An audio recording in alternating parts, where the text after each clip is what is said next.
Hi dear students, welcome you all to another session of Brainiacs Doubt Clearance. We have a good question in front of you. I will just read the question.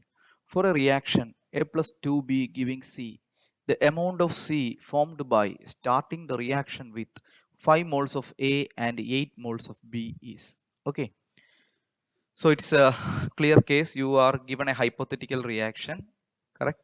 So the reaction given is A plus 2B giving C. So we assume this is a balanced chemical equation. Okay. So assume this is a balanced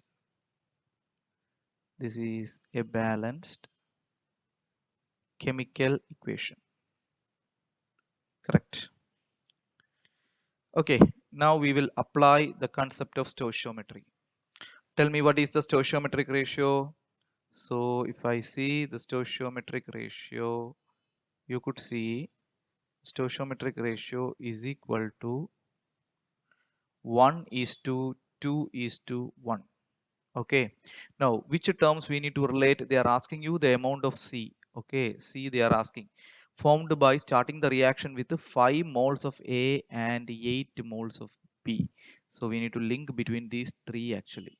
Okay, now as per the stoichiometry, we will write one statement. We can say 1 mole of A needs what actually? 2 mole of B to produce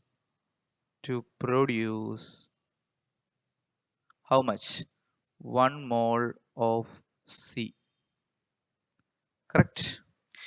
Now since the given is given for both, what is given to you? Given is what they are telling, 5 mole of A. 5 mole of A is given, 5 mole A, and other thing is 8 mole B.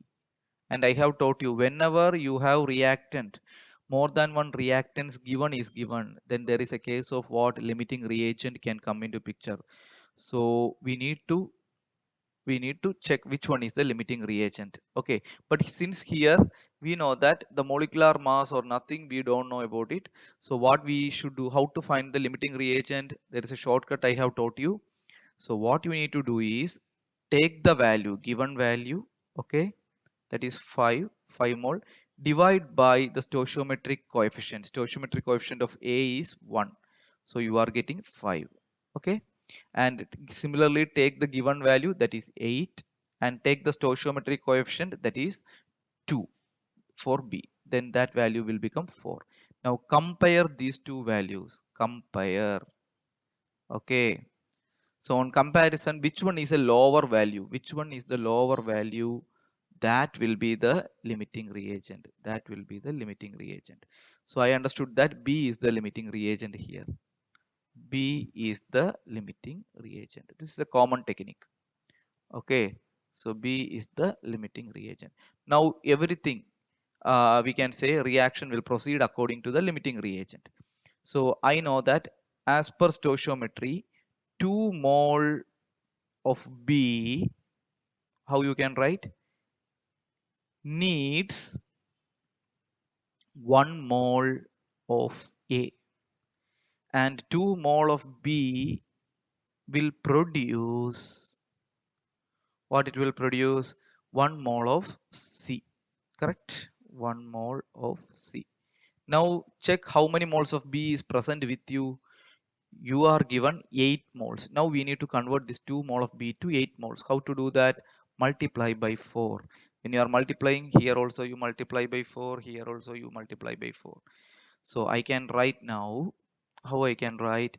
8 mole of B, 8 mole of B needs what actually?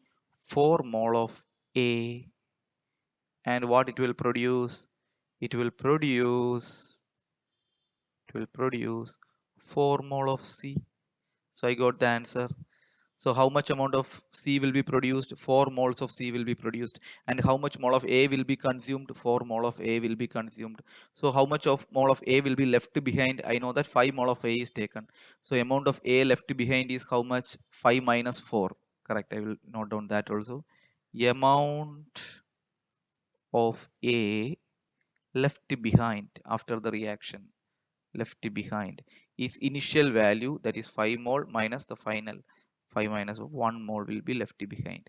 And what is the amount of product formed? That is 4 mole of C will be produced. So let's see whether that option is there. Yes, option D corresponds to that. So that is my answer. So if you have understood the explanation, please subscribe our channel.